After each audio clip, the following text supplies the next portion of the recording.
првата грешка што ја направи нашата држава, кога го стави клучот на врата на таквите медиуми, без разлика што беа државни, и даде шанса за создавање на приватните медиуми. Може би сега требаше малку да исчека во таа борба на едно поле, на еден терен, да ги пушти и приватните и државните медиуми.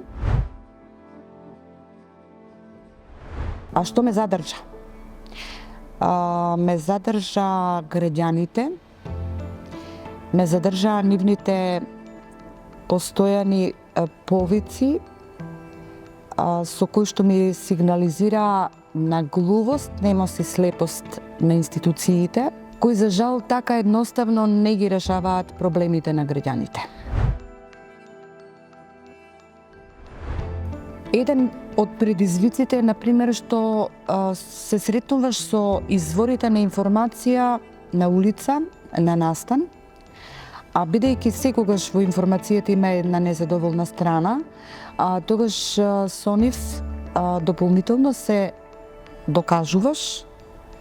Јас ја сакам таа комуникација. И тогаш кога е затворена вратата влезна на институциите, јас умеам, се уште мислам, да влезам преку прозорот или да дојдам до одговорот кој што на граѓанинот едноставно му помага на патот, на остварувањето на својата цел, а јас ќе кажам професионално. Доаѓањето до вистината, независно дали е тоа јавна информација од јавен карактер, е аналитички текст или истражувачка приказна. Единствено, например, проблем во изминатите 4 години имавме да оствариме комуникација со општина Велес. Значи, во тој 4 годишен веќе 5-та година од мандатот на истиот градоначалник. Значи, не е одржана ниту една пресконференција.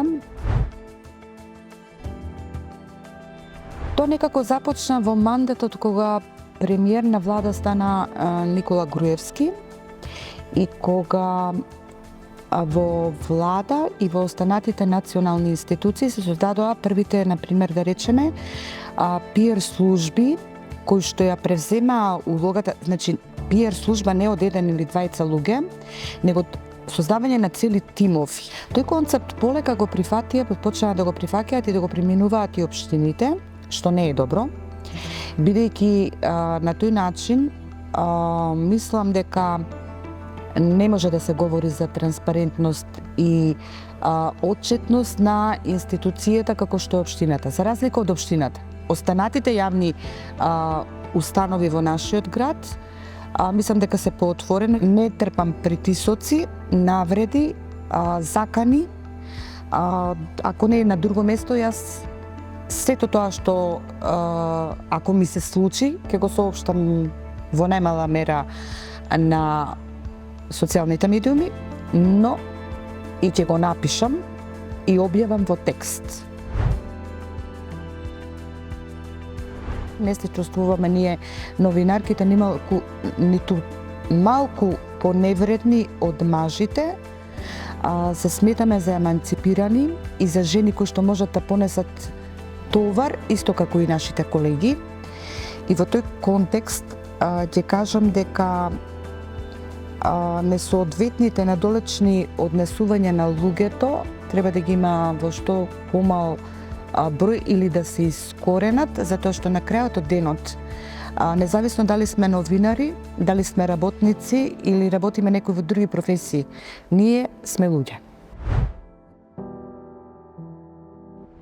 Да бидат деноночно посветени на професијата, да работат во интерес на информацијата од јавен карактер,